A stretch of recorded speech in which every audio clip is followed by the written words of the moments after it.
Alors, bonsoir les auditeurs de Priorité. Votre chaîne préférée revient à vous aujourd'hui pour une émission spéciale. Dans la sous-région, l'Afrique, il y a des événements qui se passent et ces événements méritent d'être des événements à analyser sur le plateau de Priorité. Aujourd'hui, on va amener sur la table un sujet panafricain, mais le sujet sera concentré sur la personne de notre, comment dirais-je, cher frère au Sénégal, Ousmane Sonko. Si on a décidé de choisir ce sujet aujourd'hui, c'est parce que tout simplement, avec les événements qui se passent au niveau de la sous-région, on va essayer de voir exactement est-ce qu'il n'est pas temps de prêter attention à ce jeune-là. Et la question qu'on va se poser aujourd'hui ici, est-ce que Ousmane Sonko ne peut pas être l'option pour la France? Et ceci, au courant du débat, je crois qu'on va apporter des explications ou bien vous donner des éléments qui nous font dire cela. Dans le monde africain, ce qui est en train de se passer là-bas, particulièrement dans les pays francophones, on se rend compte qu'il y a un remue-ménage qui se trouve ici. Si on prend le cas de la Centrafrique, on prend le cas du Mali, on se pose des questions à savoir est-ce que l'Afrique n'est pas à un tournant décisif pour prendre son destin en main. Et si on voit ce qui se passe au Mali, avec la décision de la France, la sortie de, comment dirais-je, le retrait de la base militaire de la France au niveau du Mali, avec tout ce que les Africains pensaient que c'était très difficile de voir la France quitter un pays comme le Mali, qu'est-ce qu'il a fallu pour que cette décision-là arrive à bon point? Il suffit tout simplement qu'un jeune Africain, un fils digne du Mali, prend le soin de se lever et prendre le taureau par la corne pour défendre les intérêts de son peuple. Et voilà que la France, devant cette situation, s'est repliée. Pourquoi la France s'est repliée? On en parle là dans le débat. Après le truc là, le Mali, on va au niveau de la Centrafrique. Qu'est-ce qui est en train de se passer au niveau de la Centrafrique présentement?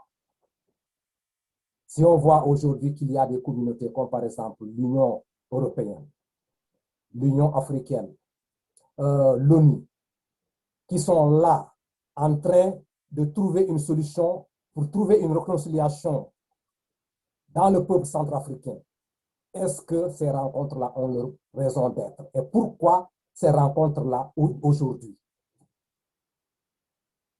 Avec la présence russe dans la Centrafrique, les situations commencent à changer. Un fils digne de la Centrafrique s'est levé pour essayer de mener son peuple vers le salut. Les résultats sont en train de tomber. On voit ces unions-là qui viennent encore pour le pays pour dire qu'ils vont essayer d'instaurer, de parler de processus de paix. Qu'est-ce qui se trouve autour de ça? Si je reviens au niveau du Sénégal, je disais tantôt que Ousmane Sonko, est-ce que la France ne peut pas penser à lui? Est-ce qu'il ne sera pas l'option de la France dans le futur? C'est parce que tout simplement, l'exemple du Mali, l'exemple de la Centrafrique, on peut se référer de ça pour essayer de justifier ce que je viens de dire. Je suis sur le plateau aujourd'hui avec mon frère Mamadou Konaté. On va analyser la situation ensemble aujourd'hui. Mamadou. Oui, Bakary. Bon, vous savez ce qui se passe dans la sous-région. Je ne sais pas tout. Hein. Ah, d'accord, effectivement, mais au moins vous avez suivi les derniers événements. Oui, à peu près, oui. Ousmane Sonko, c'est un leader africain qui s'est levé. Et le dernier développement, il a déjà tenu une conférence sur le truc là, la réflexion sur le franc CFA, l'écho. Et le discours qu'il a tenu là-bas et la position que ce monsieur a pris dans cette rencontre-là. Cette position aussi devra être analysée aujourd'hui pour essayer de voir exactement ce jeune-là, comment on l'écoute au niveau du Sénégal et comment on l'écoute dans le monde, dans le truc là, dans le monde africain. Parce que Ousmane Sonko, c'est un jeune, il faut le dire. Ce sont les médias étrangers qui parlent de ce jeune-là en tant que panafricain. Mais au niveau du Sénégal, les débats se trouvent autour de Ousmane Sonko dans la scène politique sénégalaise avec le parti au pouvoir. Mais l'autre dimension de l'homme, qui est la dimension panafricaine, la dimension qui parle des problèmes que nous sommes en train de vivre au Sénégal.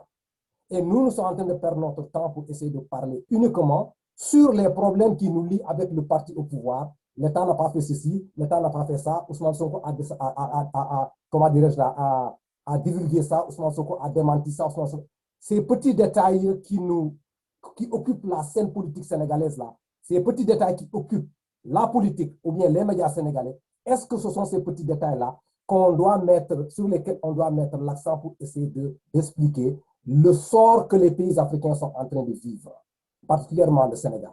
Le problème est là. Tout le monde a compris exactement quel est notre problème au niveau du Sénégal. Tout le monde a compris quel est le problème des Africains. Mais au lieu d'attaquer le problème là où on doit l'attaquer, on va toujours mettre l'accent en critiquant les responsables qui sont ici présents, malgré qu'ils sont aussi au cœur des problèmes. Mais le problème original de la situation que nous sommes en train de vivre, tout le monde sait là où ça vient. Et Ousmane Sonko, c'est le problème qu'il est en train de toucher dans le monde panafricain. Il faut essayer de revoir les rapports qui existent entre, comment dirais-je là, les pays africains et l'Occident. Donc, sans plus autant tarder, je vais vous renvoyer la parole. On va essayer de discuter la situation de Ousmane Sonko aujourd'hui par rapport à ce point-là, de tous ces événements qui sont en train de se passer au niveau de la sous-région. Mamadou Konaté, vous avez la parole. Ouais, Bakary, merci beaucoup. Hein? Merci beaucoup encore une fois de plus de l'invitation. Bon, ce qui se dit sur le plan africain, bon, ben, il y a beaucoup de choses qui se disent. Hein? Bon, moi, je n'entends pas tout. Des fois, je ne comprends rien. Des fois, il y a beaucoup de choses qui se disent. Il y a beaucoup de choses qui se contredisent. Mais bon, je pense que l'essentiel se dit. Mais ce qu'il faut comprendre, surtout quand il faut ramener les débats sur le Sénégal. Mon cher frère, tu sais quoi? Au Sénégal, tout est politisé, en fait. C'est-à-dire que toute sortie est politisée. Toute sortie est ramenée sur le plan politique. Et de ce point de vue-là, ce qui se dit et ce que l'on entend, ce n'est pas la même chose. Je ne sais pas si tu vois bien ce que je veux dire. Souvent, on entend ce qu'Ousmane Sonko dit. On entend ce qu'il dit. Mais on n'analyse pas forcément ce qu'il dit aussi. Parce qu'entendre et écouter ce qui se dit, ce n'est pas la même chose. Hein? C'est vrai. Et c'est ça qui amène des contradictions parfois dans l'opinion publique sénégalaise qui font quoi? Ils vont dire, oui, Ousmane Sonko, il est là dans la dénonciation, ainsi de suite. Ousmane Sonko, il dénonce pourquoi? Parce qu'il y a un problème essentiel qui fait qu'il dénonce. On dit, oui, c'est un anti-système. Oui, mais moi, je veux bien. Mais ceux qui sont au pouvoir aussi sont dans un système. Hein? Alors, on me dit, ouais, mais ce système-là, tu l'as défini comment? Moi, j'ai toujours dit, un système, c'est un ensemble d'éléments organisés en fonction de but. Ceux qui sont au pouvoir, ils ont tellement créé un système qu'ils veulent rester au pouvoir durablement. Ouais. Ousmane Sonko peut s'il te déconnecter de ce système-là, je ne crois pas trop, parce que lui aussi, il aspire à prendre aussi, à un moment donné, le pouvoir. Ouais. C'est pour ça qu'il se bat. Bon, enfin, mais Ousmane Sonko, il ne se bat pas tout simplement pour le Sénégal. Moi, je pense qu'il faut voir les choses là un peu trop loin. Au Sénégal, tu as remarqué que tous les 6 mois, tous les 4 à 6 mois, je ne sais pas si le pouvoir qui nous sort ça ou d'où ça vient, on nous sort toujours un élément, on nous sort toujours un sujet qui fait que ça va amuser les Sénégalais pendant un certain temps. Tout le temps, c'est comme ça. Or, on ne parle jamais de l'essentiel. Jamais de l'essentiel. N'est-ce pas? Quand Ousmane Sonko sort, on dit que bon, oui, il dénonce. Mais par contre, sur le plan africain, Ousmane Sonko est très écouté. Hein? Dans les autres pays, c'est très écouté. Effectivement, c'est ce que j'ai dit tantôt. Je te donne un exemple tout simple. Hein. Moi, j'ai été une fois dans une scène camerounaise et c'est un ami d'ailleurs qui m'a dit, mais écoute, il y a une émission qui se passe là. Je pense qu'on va peut-être parler d'Ousmane Sonko. Mais le journaliste qui animait ce débat-là, il parlait d'Ousmane Sonko d'une telle admiration, d'une telle volonté, d'un homme qui est tellement structuré et qui fait qu'il se demande même, à un moment donné, c'était une façon même de dire, mais est-ce que le Sénégal se rend compte réellement? Non, moi, c'était une fierté pour moi. C'était une fierté d'être Sénégalais. Hein? C'était une fierté aussi d'avoir quelqu'un comme lui.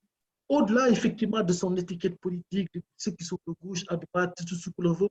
Mais c'était une fierté de dire, mais aujourd'hui, sur le plan africain, on a quelqu'un à qui on parle, à quelqu'un que l'on parle et qu'on s'adresse à lui positivement, dans l'intérêt de l'Afrique. C'est-à-dire que les gars, ils ont analysé la chose, non pas sur le plan Sénégal, tout simplement. Ils sont allés au-delà. Qu'est-ce que ce garçon-là représente sur le plan africain? Alors on dira c'est un panafricaniste. Moi je veux bien, le panafricanisme c'est un mouvement politique, hein, ainsi qu'une idéologie politique. Le règle, il n'y a que ça. Hein. Après, bon, maintenant, après, il peut y avoir des divergences au sein des leaders panafricanistes qui font qu'effectivement, ils ne peuvent pas s'entendre sur les lignes politiques, ils ne peuvent pas s'entendre sur un point d'expression, ce qui font qu'ils vont tous converger dans le même sens. Parce que ceux qui sont dans l'Afrique centrale et ceux qui sont dans l'Afrique de l'Ouest, quelque part, ils ne sont pas de la même façon parce que les intérêts ne sont pas les mêmes. Les intérêts ne sont pas les mêmes. Après, je veux dire, aujourd'hui, Ousmane Sonko, dans l'opposition, voire même quand tu regardes les hommes politiques sénégalais, il n'y a que lui qui a un certain aura au niveau de la jeunesse africaine, voire même au niveau de certains partis politiques africains de d'autres pays. Et je pense qu'il faut faire. Non, quand je dis ça, les gens souvent tendance à dire ouais, parce que tu es Sonko. Non, ce n'est pas une question que je Sonko ou pas. Ce n'est pas une question que je défends le pouvoir ou pas. Ce n'est pas du tout ça. Je dis tout simplement, c'est un enfant d'Afrique qui défend les intérêts africains. Je veux tout simplement il se trouve que ces intérêts africains-là, le Sénégalais se trouve forcément représenté dans ces intérêts africains-là. Il va défendre d'abord les intérêts sénégalais, forcément. Mais de l'autre côté aussi, la façon dont il défend les intérêts du Sénégal, au regard, aux yeux effectivement des Européens, quasiment tous les Africains sont dans cette même dynamique-là. Hein. Ce n'est pas quelque chose de nouveau. Hein. Donc, je pense que nous, on a Ousmane Sonko, eh bien, il faut que nous ayons aussi beaucoup d'Ousmane Sonko au Sénégal. Hein. Je veux revenir sur cette Torah-là dont vous faites allusion. Vous savez, vous prenez l'exemple du Mali, par exemple. Écoutez-moi bien ici. Qu'est-ce que le jeune Assimi Goïta a fait pour dégager la France? Est-ce qu'il a pris des armes? Non. Est-ce qu'il a insulté qui que ce soit? Non. Est-ce qu'il a boudé? Non. Voilà. C'est là où le truc-là devient intéressant. C'est-à-dire, c'est un jeune qui a une position. Est-ce que vous comprenez? Il a pris une position, il a cru à cette position. Et cette position a valu ce que nous avons vu. Bien sûr. Quand ils ont pris le pouvoir, le coup d'État dernier, la communauté internationale, là, la CEDEAO, là, qu'est-ce qu'ils ont décidé? Ils ont dit que, que les militaires ne vont pas prendre le pouvoir ici. Il faut remettre les rênes à un civil. Ben oui, c'est ce qu'ils ont dit. Mais ces militaires-là, qu'est-ce qu'ils ont fait? Ils ont posé des conditions, ils sont tombés d'accord sur des choses, n'est-ce pas? Oui, c'est ça. Mais dans le processus-là, de ces deux, le président et son vice, son premier ministre-là, dans l'élaboration de ces trucs-là, de ces clauses-là qu'ils ont mis sur la table-là, qu'est-ce qui s'est passé? Ces gens-là ont failli, non? Bien sûr. Mais le militaire est revenu encore, il a pris le pouvoir. Quand ils sont partis pour leur rencontre là, au Ghana, là, mais le gosse là, qu'est-ce qu'il a dit là-bas? Il n'a fait que ramener les clauses et demander à ces gens-là qui a trahi. Et c'est terminé. Donc, c'est un gosse qui a eu la possibilité de rester constant dans sa position. Ce qu'il avait dit au départ, il n'a pas varié. Et c'est la même chose que nous sommes en train de voir avec le jeune Ousmane Sonko au niveau du Sénégal. Mais Bakary, attends. Oui.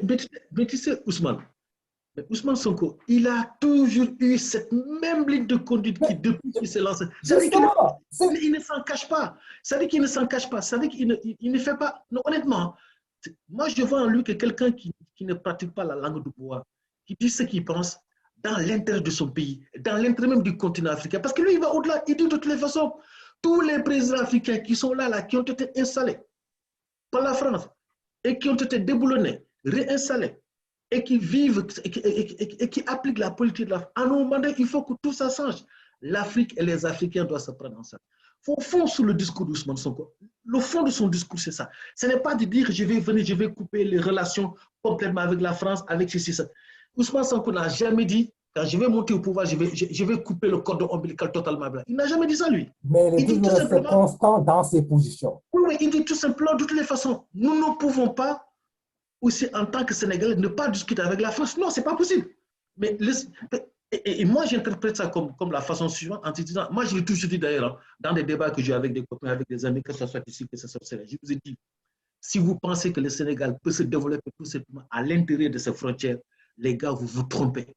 Le développement du Sénégal, ça va se jouer aussi ailleurs. Ailleurs, ouais. Se jouer ailleurs, ça veut dire quoi? Ça veut dire que quelque part, il y a la France qui est là, avec qui on a des relations depuis les indépendances. Ok, d'accord, très bien. On ne coupe pas les comptes de l'autre, mais par contre, on va redéfinir nos politiques. Voilà. Maintenant, Il ne dit pas aux choses. non, Il dit, maintenant, dans la redéfinition de ces politiques-là, il faut analyser. Parce qu'on est dans une situation géopolitique. Regarde ce qui s'est passé au Mali. Regarde ce qui s'est passé au niveau de la Centrafrique. Ces deux présidents-là, ils ont le soutien de quoi? De la jeunesse et du peuple, n'est-ce pas? Bien sûr. Quand on a la jeunesse dans les mains, on a le peuple derrière, tout est possible. Bien sûr. Les Français, s'ils ont échoué au Mali, parce que la jeunesse là, et le peuple est derrière, M. Goïta, on va en Centrafrique aussi, quand ils ont essayé de dire que les élections, ce n'était pas normal, ils ont vu le peuple derrière ce président-là, ils ont échoué. Ces deux échecs de la France là, ils vont en tirer une leçon. Et ils vont se dire que pour pouvoir nous continuer à nous implanter dans les peuples africains là, il faut qu'on essaie de suivre, comme vous l'avez si bien dit là où le vent, là où le courant, là où la direction du vent. Et quand on prend le cas du Sénégal, là, la popularité de Ousmane Sonko, c'est où ça? Ce n'est pas au niveau de la jeunesse? Bien sûr. Si la jeunesse est derrière Ousmane Sonko, et ils sont en train de parler du panafricanisme, vous pensez que les Français vont commettre l'erreur encore là, ce qui s'est passé au Mali et ce qui s'est passé en Centrafrique là, pour essayer de reconduire les mêmes erreurs au Sénégal? Non, je crois qu'il est de l'intérêt de la France d'essayer de voir les leaders que la jeunesse embrasse maintenant là. On n'a qu'à essayer de voir comment on va composer avec eux. C'est ce qui m'a fait dire au départ que quand je vois ce qui se passe dans la région, ce qui est en train de se passer, tous les leaders dans les pays africains, s'ils ont la jeunesse derrière eux, ils peuvent prétendre une collaboration éventuelle avec la France. Parce que la France comprendra que ce forcing-là, ça ne peut plus aller. Il faut conjuguer avec eux, parce que la jeunesse est avec eux. Voilà. C'est ce qui m'avait fait dire que la France va tout faire là pour essayer de voir au niveau du Sénégal. J'ai le pressentiment que Ousmane Sonko peut être l'option après. Non, mais ouais, mais quelque part, oui. Mais de toute façon, il faut comprendre que dans ces histoires géopolitiques, la France ne perdra jamais. Bakary, la France ne perdra jamais dans cette affaire-là. Ousmane Sonko, il est très prudent quand il dit de toute façon, nous sommes obligés de faire la France, nous sommes obligés de faire avec les Occidentaux. Ousmane Sonko n'a pas dit que ce que je disais tout à l'heure, je vais couper le cordon ombilical de manière radicale. Mais il a dit de toutes les façons, notre monnaie qui est le franc CFA, il faut qu'on nous ait notre souveraineté monétaire. Mais chacun a le droit de dire ça. Avoir sa souveraineté monétaire, ça ne veut pas dire tout simplement je vais couper court avec les autres. Redéfinir les contrats, ça ne veut pas dire que je vais couper court avec vous. Ça ne veut rien dire. Mais par contre, il dira, mais il faut que nous soyons dans une politique de gagnant-gagnant. Et oui, parce que moi, je défendais l'intérêt de mon pays d'abord, comme la France défend l'intérêt de la France. C'est clair. Le système latin, le système latin et le système anglo-saxon, moi, je l'ai tout dit, ce n'est pas du tout à fait la même chose. Les anglo-saxons, eux, je veux dire, ils ont participé à la colonisation, mais aujourd'hui, le problème, ce n'est pas de tirer ces colonies-là encore vers le plus bas. Non, non, non, pas du tout. Ils ne sont pas dans cette cinématique-là. Non, mais ils ne sont pas dans ça. De toute façon, on s'est entretenu. La France ira là où le vent l'amènera. Non, mais tu sais, chacun défend ses billes, chacun défend ses intérêts. Si la France va savoir demain qu'effectivement, la seule alternative, c'est Ousmane Sonko, ils vont dire, hey, monsieur le président Macky, vous avez fait deux mandats. Hein? Le cas de Ouattara, ce n'est pas le cas du Sénégal. Hein? Ouais, il va falloir que vous essayez de voir comment vous pouvez effectivement lâcher cette affaire-là et partir tranquillement, sans pourtant qu'il y ait effectivement des animosités et ceci, cela. Okay? Si vous voulez prendre l'avion, vous avez une maison ici en France, on va vous y mettre tranquillement, vous pouvez venir ici. Comme d'ailleurs, tous les présidents sénégalais, quand ils ont pris leur retraite, ils sont venus vivre en France. Hein. J'ai dit, Senghor c'est pareil, Abdou Diouf c'est pareil, Ouad c'est pareil. Les gars, ils sont là, hein, n'est-ce pas? Le fait d'aller au Sénégal, avoir sa maison au Sénégal, c'est juste une question de dire je vais aller en vacances, mais ils ne vivent pas de manière régulière, continue au pays. Hein. C'est certain. quand on me dit qu'effectivement le cas d'Ousmane Sonko, est-ce que ce n'est pas l'option de la France? Je pense qu'au Sénégal, là, les élections de 92, là, okay, le président sortant, ce n'était pas l'option de la France. Hein. Il se trouvait qu'à un moment donné, je dirais même que c'était une erreur de casting. Si je puisse m'exprimer ainsi, que les Sénégalais m'excusent hein, si j'ai heurté leur sensibilité. C'est juste ça. C'était soit que Wade ne pouvait pas y aller parce que les Sénégalais n'en voulaient pas. Il a voulu insérer Karim et les gars ont dit, mais de toute façon, les pères ne veulent pas. Mais ce qui était dans la boîte de la France, c'était Karim. Hein? Ce qui était dans la boîte de la France, c'était Karim. Dans la boîte, c'était Karim. Mais comme Karim, les Sénégalais n'en voulaient pas non plus, qui était en embuscade, écoute, voilà, la seule alternative, on négocie, on regarde comment ça se passe. Lui, il fait l'affaire. On le met là-dedans. C'est tout, mais il ne serait pas que des fois, il y a des moments où il ne s'agit pas d'être polytechnicien, il ne s'agit pas d'être savant pour comprendre comment les choses se passent. Hein. C'est une certaine logique. Demain, la France va dire, mais écoute, les Sénégalais ne veulent pas que le président celui-là passe. Nous avons regardé dans l'opposition. Le seul opposant qui était là, parce qu'ils vont la jouer démocratiquement en disant, mais attendez là, quelqu'un peut ne pas sortir de nulle part pour vouloir se présenter. Mais le seul opposant qui est là et qui s'est opposé franchement et qui effectivement est séduisant pour nous sur certains plans, eh bien, si c'est Ousmane Sonko, les gars, allons-y. Ouais, mais il est séduisant et il est en train de suivre, comment dirais-je là, le courant du vent africain. Quoi. Donc, ils savent que, quel que soit Alpha, ces genres de présidents-là vont émerger dans les pays africains. Donc, mieux vaut commencer à composer avec ceux-là dès à présent plutôt que d'attendre. Mais de toute façon, l'Occident, ils ne sont pas fous. Que ce soit les Américains, que ce soit les Russes, que ce soit les Chinois, que ce soit les Européens, ils savent qu'aujourd'hui, qu'il y a une vague de jeunes panafricanistes qui sont en train de sortir. Il va falloir composer avec eux. Ces Européens-là, ces Occidentaux, ils savent que la croissance est en Afrique. La croissance en Europe, c'est fini. La croissance aux États-Unis, timidement. En Chine aussi, timidement. La croissance est en Afrique. C'est pour ça qu'eux tous, ils veulent se bousculer au Sénégal. Et si on ne fait pas attention, tant que ces gens qui sont au pouvoir là, n'est-ce pas, vont perdurer là-dedans, à un moment donné, aucune terre n'appartiendra aux Africains. C'est-à-dire qu'à un moment, ils vont dire, mais attendez, rien ne vous appartient ici. Nous, maintenant, c'est nous. Maintenant, vous, maintenant, essayez de chercher là où vous pouvez trouver une terre. Nous allons tous nous noyer dans l'océan Atlantique ou dans l'océan Pacifique. Ça va se passer comme ça, hein, si je puisse m'exprimer ici.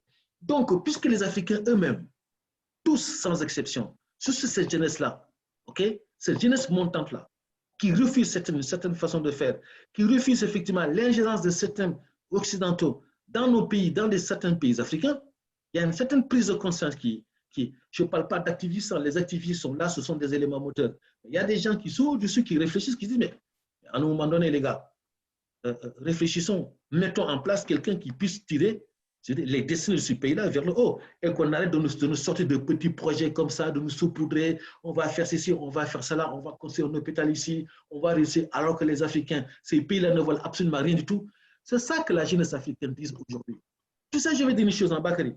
La jeunesse des années 60 jusqu'en 80 là, okay? Encore tu pouvais leur raconter n'importe quoi à cette époque-là. Mais cette jeunesse je dirais même cette jeunesse de 1945 là, je dirais même jusqu'en 2000 là, ils ne sont pas du tout nostalgiques de ceux qui sont des présidents qui ont été installés par la France après les années. Ils ne sont pas du tout nostalgiques de ça. Ils sont dans une autre dimension de réflexion. Et tu ne peux pas leur permettre de raconter n'importe quoi. Parce qu'ils savent exactement comment ça se passe. Avec les réseaux sociaux, WhatsApp, Twitter, Facebook, tout ce qu'il y a autour là. Mais comment peux-tu s'adresser à ces jeunes-là de raconter n'importe quoi? Il y a une affiche que j'ai regardée récemment là. Il y a un petit garçon qui... C'était une affiche qui est très parlante. Il disait, j'aime écouter des mensonges venant de la part des adultes alors que je sais où se trouve la vérité. Non, mais c'est une affiche qui est très parlante. J'aime écouter effectivement les mensonges venant des adultes alors que je sais où se trouve la vérité. Mais oui, donc les gamins d'aujourd'hui, qu'est-ce que tu vas leur dire? Voilà, effectivement. Attends, moi, je vais t'expliquer. Je vois ma fille, il me semble que j'ai déjà raconté cette histoire. Pour cette citation-là. Non, mais attends. On sait là où se situe le problème des Africains. Mais non, mais sait attends. le mal que le peuple africain est en train de vivre. On sait le mal que les pays africains sont en train de vivre. Ce n'est pas nos leaders là qui se trouvent ici. Je dis qu'ils font part de ça. Non. Mais c'est le truc là, quoi, ce rapport qu'on a avec l'Occident, dans le monde occidental, qui nous a conduit à ça. C'est-à-dire, tout Africain qui se lève aujourd'hui doit prendre une position claire et nette par rapport à ces Occidentaux-là, par rapport à la France, par exemple, là, pour pouvoir commencer à réfléchir. Mais dans les pays africains, particulièrement au niveau du Sénégal, ce débat-là ne se pose pas. C'est le débat que Ousmane Sonko lui est en train de poser. Et comme vous l'avez si bien dit, Ousmane Sonko, on l'entend parler. Peut-être on peut dire qu'on l'écoute, mais on n'analyse pas ce qu'il dit. Non, ça dit que... Mais c'est ce que je dis là. C'est là où se situe notre problème. Comment se départir de ce joug colonial-là, avec le CFA qui nous prend là? Quand tu mets ça au devant là, immédiatement les gens ne comprennent pas. On est en train de l'attaquer dans la scène politique là, avec des remontrances là, des ceci et cela. Mais on a des fois, on ne l'écoute pas. Si tu veux comprendre le jeune là, il faut aller l'écouter hors des médias sénégalais.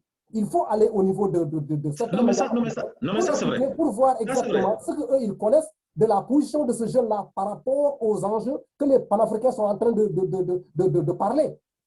Non, en fait, non, mais ça, c'est vrai. Ça dit que les pays africains sont beaucoup plus à l'écoute d'Ousmane Sonko que les Sénégalais eux-mêmes. Les Sénégalais même en question. Non, tu sais pourquoi? Moi, c'est ce que je disais tout à l'heure. Entre entendre et écouter, oui.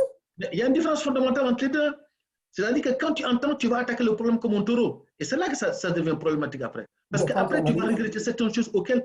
Mais par contre, c'est-à-dire que si tu écoutes la personne, tu dis, mais attends, ce gars-là, il est en train de dire quelque chose de très intéressant qui fait qu'aujourd'hui, le débat, il est peut-être ailleurs. Et le où, la réflexion? En fait, Ousmane, comme tu dis, effectivement, il a eu raison de poser le débat. C'est qu'Ousmane Sonko dit, il y a 10 ans, il y a 15 ans, les opposants ne posaient pas le débat de cette façon-là. Ils n'osaient même pas poser. Quoi, non, c'est-à-dire qu'il n'y avait même pas posé le débat. Donc, voilà. Mais aujourd'hui, quand tu regardes au fond, lorsque Ousmane Sonko sort, le débat n'est pas sur ce qu'il dit. Souvent, quand tu regardes au fond, le pouvoir, là, les gars, quand ils écoutent le débat n'est pas tout simplement ce qu'il dit, y compris même au regard de certains journalistes. Parce que des fois, quand je vois les réflexions de certains journalistes, par exemple, lorsque Ousmane Sonko dit quelque chose, je me suis dit, mais attends, c'est pas possible. Mais comment un journaliste comme ça peut rester très superficiel, entendre ce qu'Ousmane Sonko dit tout simplement, et analyser tout ce qu'il entend. Mais ce qu'il réellement dit, mais il ne l'analyse pas. Et c'est ça le problème. Et les Sénégalais sont noyés dans ce type de débat-là. C'est-à-dire que l'essentiel de ce qu'il dit, il ne le capte pas. Et c'est pour ça que je dis que ce garçon est très intéressant. C'est très intéressant. Et c'est pour la première fois, je t'assure, moi personnellement, pour la première fois, au Sénégal, j'entends un homme politique de cette dimension-là, entre guillemets, n'est-ce pas, parler de cette façon-là au Sénégal. Ça dit qu'il n'y a pas de langue de bois, il n'y a pas de tricherie. Je dis ce que je sais. Et je vous dis, si on continue comme ça, ce n'est pas quelque chose qui est louable pour les Sénégalais. Et je vous le dis, maintenant, réfléchissez. Et il faut que les Sénégalais réfléchissent, non pas tout simplement de s'arrêter à entendre, oui, voilà, il a dit ça. Donc, non, mais ça va au-delà. Et or, au niveau africain, les gens, ils entendent, mais plutôt, ils sont dans l'écoute de ce qu'ils disent. C'est pour ça que dans certains pays, c'est pour ça que dans certains pays, les gars, ils embrayent la Ousmane Sonko, il y a 10 ans, personne ne le connaissait pas. Il y a 10 ans, personne ne le connaissait pas. Il y a 10 ans, on connaissait déjà Kémy Séba, déjà. Au niveau de la jeunesse, ça commence à émerger. Il y a 10 ans, Ousmane Sonko, on ne le connaissait pas du tout. Parce que c'est un petit gars qui était là, qui tout trouble le fait de la politique. Mais il a capté quelque chose en disant, il faut que je parle au Sénégal. Parce qu'il a compris que le pouvoir n'a jamais parlé aux Sénégalais. Le pouvoir là, que ça soit du temps de Senghor, Diouf, Wade, ils n'ont jamais parlé aux Sénégalais. La réalité des choses. Or, le Sénégal, il est capable d'analyser. Il suffit tout simplement de lui parler en disant, mais oh, il y a telle situation qui se passe là. Je vais vous expliquer pourquoi nous avons pris cette décision. Pourquoi nous avons pris ce chemin-là. Après, il peut y avoir débat. Mais au moins, le gars s'est dit, mais au moins ceux qui sont au pouvoir, moi, le gars à qui j'ai voté, il me dit ce qui se passe là-haut. Ouais. Parce que c'est vrai qu'être président ou être membre du gouvernement ou être ministre, je veux dire, ce n'est pas de l'amusement. Je veux dire que c'est assez compliqué déjà. Quand tu as des dossiers, quand tu es en charge d'une délégation ministérielle, c'est assez compliqué déjà. Il ne faut pas prendre les choses avec légèreté. Or, j'ai l'impression que les ministres que nous avons prennent les choses avec légèreté. Parce que des fois, quand tu poses une question à un ministre dans le cadre de sa délégation et qu'il est incapable de t'expliquer, il va survoler cette affaire-là. Eh, Bakary, ça pose problème. Hein? Ouais. Ça pose problème. D'accord, M. Konaté. Soyons fiers d'avoir quelqu'un qui Sonko. Bien entendu, il y en a d'autres qui sont invisibles, hein, qui sont au Sénégal. Soyons fiers au moins d'avoir quelqu'un comme lui qui éclaire les Sénégalais par ce qui se passe aujourd'hui. Pour l'instant, avec la situation géopolitique de l'Afrique de l'Ouest, je crois qu'on doit commencer à penser à ces leaders dans le continent qui sont là pour essayer de relever un tout petit peu la barre. Dans leur réflexion, ce qu'on peut demander, c'est que le peuple dans lequel ils appartiennent, doivent essayer de les écouter pour comprendre exactement ce que ces gens-là sont en train de dire. Parce que le problème du Mali, je le répète encore, et le problème de la Centrafrique là, ça n'a pas été réglé par qui que ce soit. C'est réglé par les fils du peuple du pays. Il suffit tout simplement d'avoir le courage de se positionner de façon claire et nette et que ta population te fasse confiance pour que tu puisses avancer. C'est terminé. Et cette position claire et nette, c'est ce qu'on voit sur ce jeune-là. Il a été constant dans tout ce qu'il fait, il a été constant dans tout ce qu'il dit. S'il a le respect de ces Occidentaux-là, s'il a le respect dans le monde africain-là, c'est cette position claire qu'il a devant n'importe quelle situation. La rencontre qu'ils ont fait là, comment dirais-je là, le sommet là qu'ils ont fait à Lomé là, sur le truc là, l'écho là, la position claire et nette que ce jeune-là a pris, ça a été clair dans sa position, ce qu'il veut. Il a analysé en long, en large le problème de son. Pourquoi on ne peut pas se fier à ça? Et lui, sa position, c'est ça. Il sait que là, ça ne colle pas avec la réalité et ça ne colle pas avec le développement qu'il veut aspirer. Donc, ce sont des positions très claires. Il n'est pas là pour donner, comme tu l'as si bien, des langues de bois là, pour essayer d'accommoder qui que ce soit. C'est comme ça que je pense, c'est ça. Ça va marcher, c'est bon. Ça ne marche pas, c'est bon. Mais cette constance-là, c'est ce que moi je dis que ça peut aller, ça peut réussir. Si le gosse-là reste sur ces principes-là, j'ai l'impression que la France là, va se retourner là pour composer avec ce gosse-là. Parce qu'il n'a jamais dit qu'il ne va pas travailler avec la France. Ah mais il n'a jamais dit ça. Il n'a jamais dit ça. Respectez-moi dans ce que je veux. Et là, je oui, c'est tout. Mais non, en fait, Bakary, comme tu dis, comme je l'ai dit, hein, comme nous avons tous dit, mais Ousmane Sonko n'a jamais dit ce qu'il dit en disant non, je vais couper. Non, non, il n'a jamais dit ça. Il dit tout simplement que mon peuple, le Sénégal se trouve dans une certaine situation. Nous avons regardé. Moi, en tant que politique, en tant que politicien, en tant que leader politique, j'ai un parti politique. Okay? Lorsque nous analysons, nous, la situation économique, nous disons que ce n'est pas le bon chemin qu'il faut prendre. Ce n'est pas le bon chemin, effectivement. Mais il n'a pas dit, ce n'est pas le chemin qui fait écarter définitivement pour en adopter un autre. Ce n'est pas le bon chemin qu'il faut prendre. Ce chemin-là, on prendra effectivement ce qui est nécessaire, ce qui est bon pour nous, et puis on va côté un petit bout ensemble. N'est-ce pas? Si nous ne rencontrons que vous de l'autre côté, vous n'êtes pas capable de nous rejoindre dans ce que l'on fait, ben, merci beaucoup, au revoir. Merci beaucoup et on avance. Or ça, quand tu dis ça en occidental, aux Occidentaux. Ils comprennent. Non, mais non, c'est-à-dire que quand tu dis ça aux Occidentaux, au début, ça leur fait peur. Je dis, mais attends, ce gars-là, quand il va venir, nos intérêts. Voilà, nos intérêts sont menacés, il va faire mais ceci, non, cela, ouais. Mais de fil en aiguille, parce qu'ils ne sont pas bêtes, les Occidentaux. La France n'est pas bête, hein. Eh ouais, ils vont se dire, ce gars-là, continuons à l'écouter. Peut-être qu'il va assouplir sa position, peut-être qu'il va essayer de changer, il va nuancer certaines choses. Dis, moi, je l'ai entendu ça dans un débat télé avec le journaliste de la 2STV. Il dit, non, attendez là. Moi, je n'ai pas dit qu'il y avait une rupture totale. Hein. Je n'ai pas dit ça. Hein. Je n'ai jamais dit ça. J'ai dit de toutes les façons, nous allons revoir, nous, notre position vis-à-vis. Non, tu vas, Bakary, c'est ça ou c'est l'honnêteté de nos politiques. Tu vois, il ne dit pas non. Parce que s'il a dit non, je vais couper le cordon ombilical, le jour où il sera élu là, le lendemain, s'il n'a pas annoncé, le gars, il est désavoué totalement. Ouais. C'était le cas de Macky, hein. Rupture avec le pouvoir maraboutique, du truc comme ça. Il revient, il repart de plus belle. Les gars, on dit, attends, Coco, président. Tu l'as déjà dit. Tu l'as déjà dit. Aujourd'hui, tu soutiens le contraire. Écoutez, aujourd'hui, tu non, mais tu sais pas que dans la vie politique, des fois, un homme politique, quand tu élabores ton programme, tu ne peux pas tout faire. Moi, je n'ai jamais vu ni entendre parler un homme politique qui a été président ou pas, soit que tu sois maire, président du département, président de région, que tu sois un président de la République, dans n'importe quel pays. Je n'ai jamais entendu quelqu'un dire « j'ai bouclé dans le durée de mon mandature, tout ce que j'ai dit dans mon programme, j'ai tout bouclé ». Ça n'existe nulle part. Ça, tu sais, quand tu fais un programme politique, tous tant qu'ils ont tous des problèmes alléchants, qui s'appellent tous les uns des autres. N'est-ce pas? À quelques nuances près. Mais tu sais quoi, quand tu es au pouvoir, tu es rattrapé aussi par le pouvoir, dans l'exercice du pouvoir. Et à un moment donné, tu seras obligé de faire des choix politiques. Voilà. Et Donc, ces choix politiques, c'est parce que le monde bouge, le monde change. Effectivement, mais il faut avoir des positions de départ clés. Parce que ces gens-là, quand ils faisaient leurs promesses là, au peuple là, avec leur politique là, il y a un paramètre que le peuple ne maîtrise pas. Quoi. Quel est le rapport qu'ils ont eu avec l'Occident dans ces paramètres-là? Mais c'est ils ne là le où disent c'est le pas. problème. Mais ils ne le disent pas ça. Voilà, ils ne te disent pas ça. Mais si une personne prend une position claire et nette au départ, là, en ce moment, on sait que je ne suis pas lié à toi. Quand on vient dans un terrain de négociation, là, on vient en tant que deux partenaires qui négocient. C'est terminé.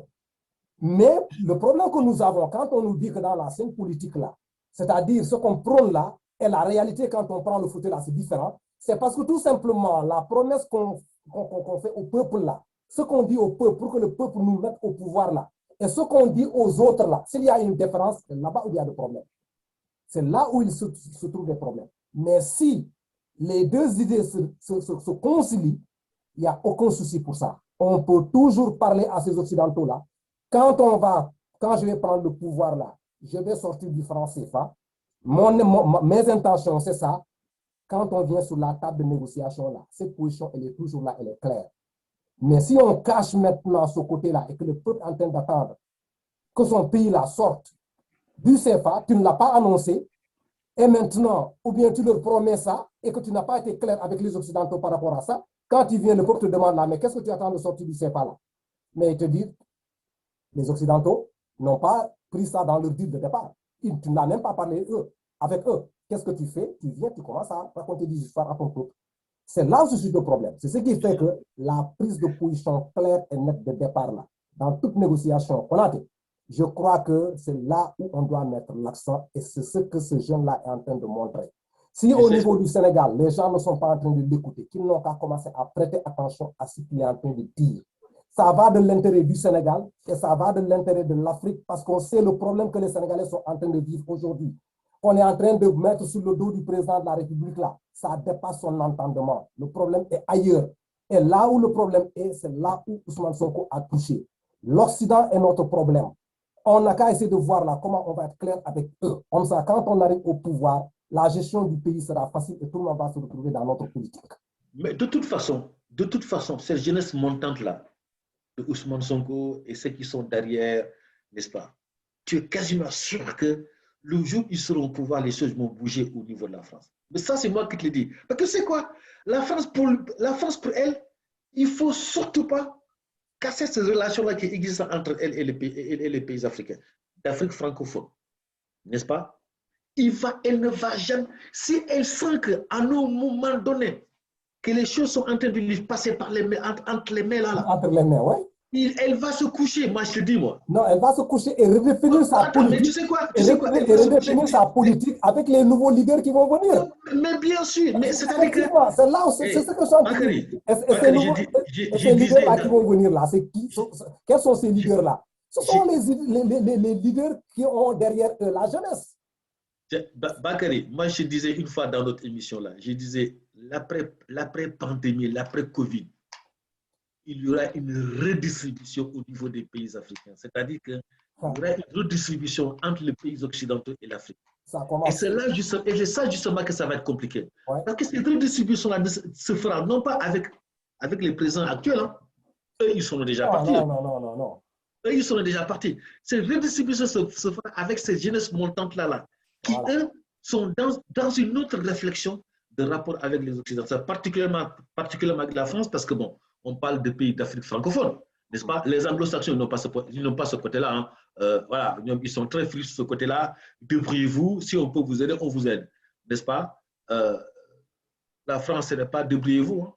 On va vous aider. Mais là, c'est qu'on va donc sniffer ce que vous avez chez vous, vous faire croire qu'en sniffant, on peut vous aider, alors que non. Alors que non, il y aura une redistribution. Bakary, si on loupe ce coach-là, d'après Covid, n'est-ce pas, nous partirons encore pour un siècle. Ça, c'est d'accord, mon frère. Je crois que je crois qu'on peut s'arrêter ici aujourd'hui pour cette émission-là. Donc, je vais te laisser quelques minutes là pour une conclusion générale là. Conclusion de ça. Moi, je dis que conclusion de ça. Moi, je n'ai pas de conclusion à donner sur ce truc-là. Tout simplement de dire, mais attendez, les gars, on a quelqu'un comme Sonko, on a d'autres sur le plan africain. Ouais. C'est-à-dire que là, cette affaire-là, ça va même au-delà des frontières du Sénégal, en fait. On a vu le cas du Mali. Après, on me dira, oui, cette affaire-là, c'est plus ou moins contagieux. La Centrafrique, la République centrafricaine, au niveau central, ça commence à bouger, ainsi de suite. Si effectivement, qu'il y a cette jeunesse montante là, panafricaniste, n'est-ce pas, arrive au pouvoir, il y aura une redistribution. Et ça ne sera plus comme avant. Hein. Aujourd'hui, je pense que la France commence à prendre conscience. On voit bien que l'arrogance qu'ils avaient avant, là, ils ne l'ont plus. Hein. Là, ils sont en train de marcher sur la pointe des pieds en disant, oh là là, ça va très loin. Si effectivement on casse les relations avec nos pays, nos colonies là, n'est-ce pas? Je ne dis pas, la France c'est la 5e puissance, on va se retrouver 10e ou 11e puissance mondiale. Hein. Oh, c'est pas le seul, la France. La France, c'est un pays qui est très occupé quand même dans le monde. Hein. Attention, entre guillemets, on peut tout leur dire, mais sauf que c'est un pays quand même qui est très implanté sur le plan international et qui est très bien écouté aussi. Donc la France n'a pas intérêt, effectivement, à se déconnecter totalement des colonies. Elle a intérêt à négocier avec les nouveaux leaders. Ah non, mais c'est voilà. Une condition sine qua non. Il faut passer par là. Il faut leur montrer que maintenant c'est fini ça. Par là, négocier. Ouais. Dominant, dominé là, il faut là. Non, c'est terminé. Les qui se trouvent ici là, ce sont des personnes qui comprennent les enjeux politiques de ce monde-là. Donc si la France ne veut pas comprendre ça, c'est qu'il y aura toujours des problèmes. Non, c'est parce que la France a compris. Voilà. Mais sauf que la France a compris, mais les dirigeants africains actuels n'ont pas compris ça. Non, certains dirigeants africains n'ont pas compris. Et quand je parle de dirigeants africains, compris ça quoi. Quand je parle de dirigeants africains, je parle de dirigeants africains d'Afrique francophone. Ouais. Récemment, j'ai entendu parler que le Gabon veut se déconnecter de la francophonie et qu'il va pas tarder maintenant vers le Commonwealth. Mais attends, après la Centrafrique, ce qui va se passer dans cette sous-région-là. Kagame l'a fait. Et le Gabon est sur le point de le faire. Et tu sais ce qui se passe en Côte d'Ivoire maintenant là? Il y a Laurent Gbagbo qui est en train de préparer son retour. C'est prévu pour le 17. Le 17 juin là. Mais on dit que Ouattara n'est pas dans sa peau quoi.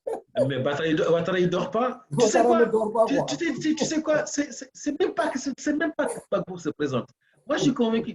La candidature de Gbagbo dans une élection présidentielle, je ne crois pas trop. Mais par contre, il sera redoutable politiquement. Non, Là, à ce moment-là, tu sais, bon, l'émission est finie, on ne peut pas se mettre à discuter de ça, quoi. Mais tu sais, c'est les conditions que ce monsieur a posées sur la table, là, quand Gbagbo fout le son ivoirien, là. Mais c'est ridicule, quoi.